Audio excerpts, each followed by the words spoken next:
Welcome back mga kabigis! Tara, luto tayo ng beef pepper rice. Hindi mo na kailangang lumabas.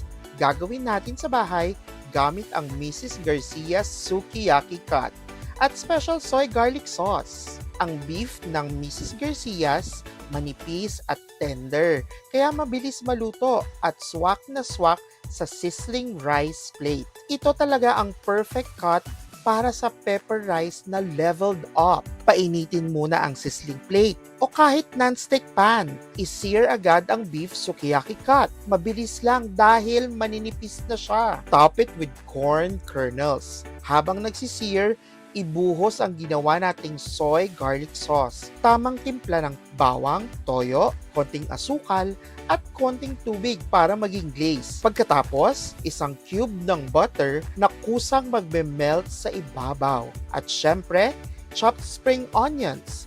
Grabe! Habang inahalo ko siya, ramdam mo yung sauce na kumakapit sa bawat hibla ng baka. Ang bango pa! Swirl the sauce sa beef. Tapos, haluin habang mainit at sizzling. Kita mo yung sauce at butter na nag-gloss sa beef. Yan ang smoky, buttery flavor na hindi mo basta-basta makukuha sa fast food. Beef pepper rice. Masarap, sulit, at leveled up. Gamit ang Mrs. Garcia's Beef Sukiyaki Cut. Ako si Chef Joel at tandaan, hindi lang basta luto, ay level up dishes with food styling and plating.